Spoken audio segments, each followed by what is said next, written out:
All right, here we are. One of my favorite vegetables, this is the eggplant.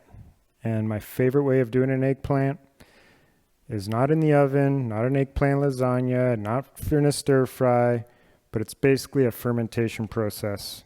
So I'm going to get started here. And what we're actually going to do is we're going to be cleaning up the tops of these eggplant. I'll get a few going here. And what's going to happen is that we're going to slice these to prepare for the fermentation process.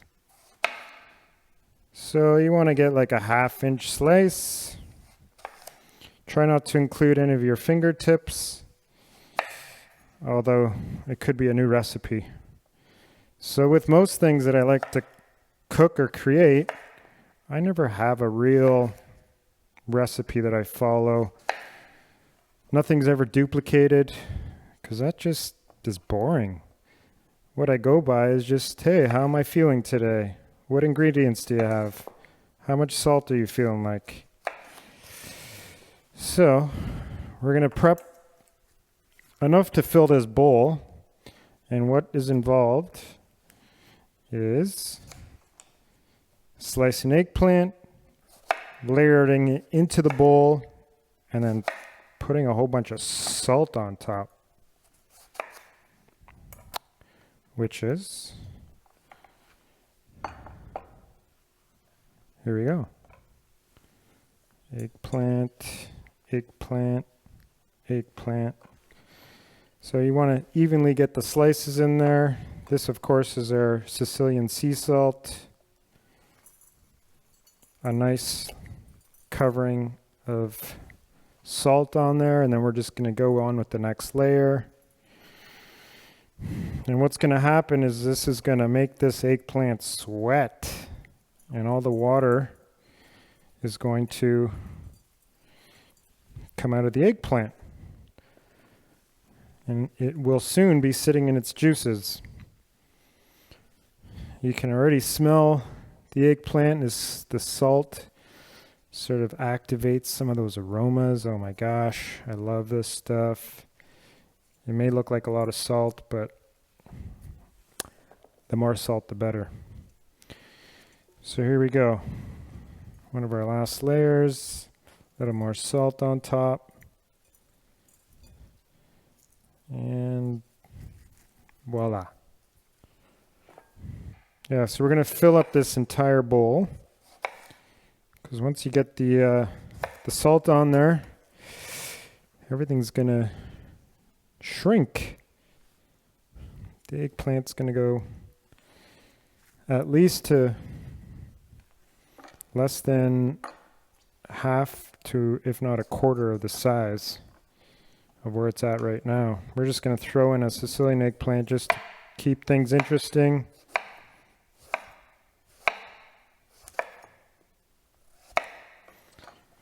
Where did I learn this recipe from? Well, my mother, my grandmother, my aunt, a few of my aunts. Everyone has their own different style of creating their melanzane. So there's a few different ways of ending this process, which will show you the final product once we're done, which involves either leaving it in the brine,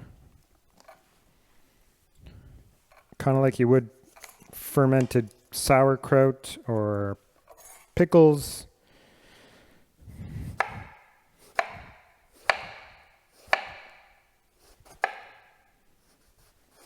And it's something you just draw from throughout the winter. So we're almost there. Another handful of salt.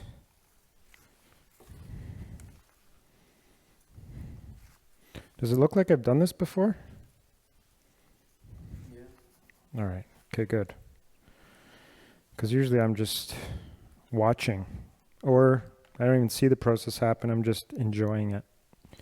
Just joking. I've done this several of times. All right. That is enough. We're not going to be able to fit any more eggplant. So once you've got all the salt on top, the magic starts to happen. We're going to put a plate on top.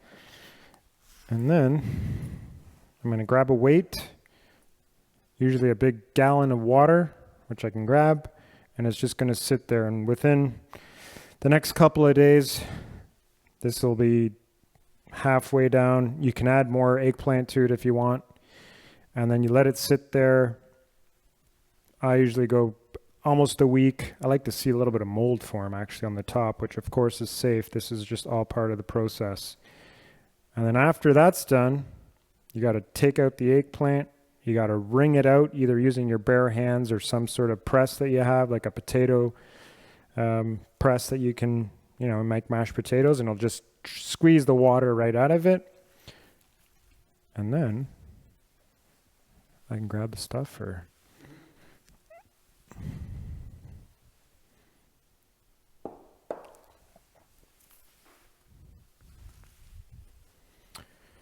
So what we got here,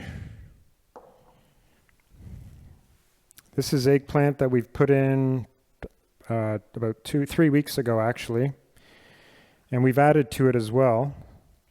So it's just left in there. We actually, in this method, we've added garlic and pepper, and this we're going to leave in here and just take out as we need it over the next few months, and then we'll season it once we've taken it out of this jar. This stuff here, sottolio, similar fashion, but instead of seasoning it beforehand, we drench out the eggplant. We then layer it into the jar. It's all hand packed, of course. And then with our olive oil, we'll put some oregano, chili pepper, hot chili pepper, of course, and garlic, and layer it in there.